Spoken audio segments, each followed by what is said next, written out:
Hey everyone, welcome to my channel. And today, I will be reading Akatsuki Extruder by Bakugou on Tumblr. So let's get into it. When twirled her hair, she lay sprawled on the bed. Palm pressed her ear. She closed her eyes, letting herself get carried away by Katsuki's voice on the other end. He was always so far away from her. But if she closed her eyes, she could always pretend he was just lying next to her, his husky voice in her ear. Bypassing the coldness of the space next to her and the static of the phone. She missed him, and she was not entirely sure the phone calls made her miss him more or less. But she can't deny that his phone calls were her only line of sanity in the distance in the relationship. She heard Katsuki's voice, on the other end, talking about his days, which did not vary much, but never grew tired of his dream.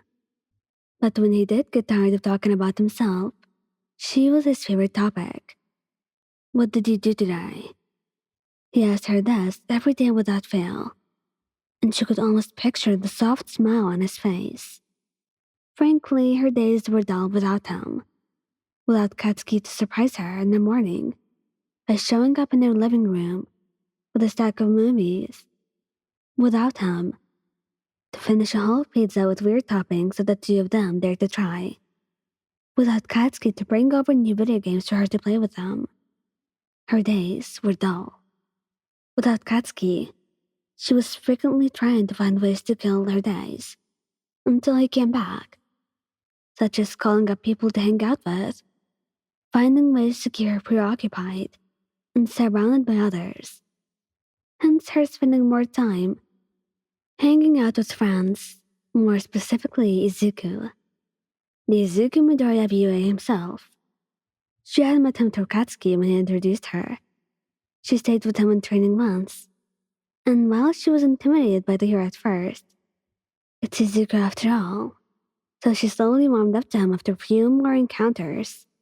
At first, she did not hang out with the guy without Katsuki by her side to make the meetups.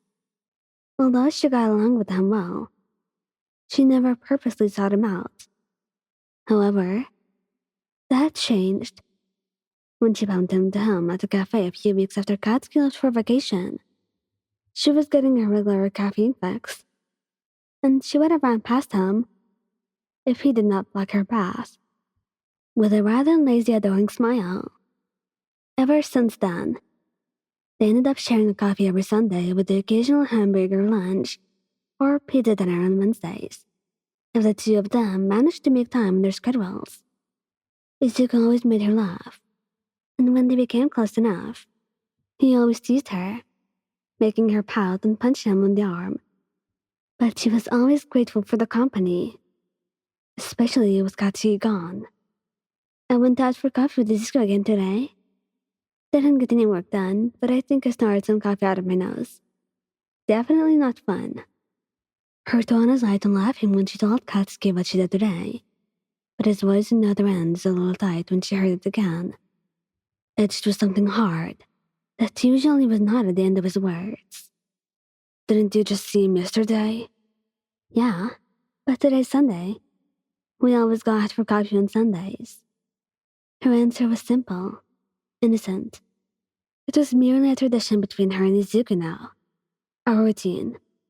But there's something better in Katsuki's next words that lingered between the static. So the two of you have a tradition now? It's just some coffee, Katsuki. I'm just doing my homework and he's fooling around. Well, I don't like it when he's fooling around with my girl. And she nearly rolled her eyes at Katsuki's words, refraining from letting out a sigh. His tone was sharper this time, flipping, and they were indirectly slipping at her. There's nothing between us, Katsuki. There's no need to be jealous. He's just trying to keep me company while you're away. There is a silence on his end, and she found herself holding her breath. I'm not jealous. The simple line is so childish and stubborn that she almost laughs, but she holds it back, just in time. knowing very well that it would not make Katsuki any happier. You kind of sound like Kat. She really tried to control her voice, but the faintest of smiles started to bloom in her lips at Katsuki's stubbornness, imagining him pouting on the other end as he tried to defend himself. You've just been seeing him a lot. I'm so far away and he's so close, I just. His words stopped short, but she knows what he means to say. She could hear the slight twinges of anxiety in his voice. Listen, Katsuki, Izuku's like a brother. I've been seeing him a bit, but I switch him for you in a heartbeat. He's not a substitute. He's not a replacement. He's a friend.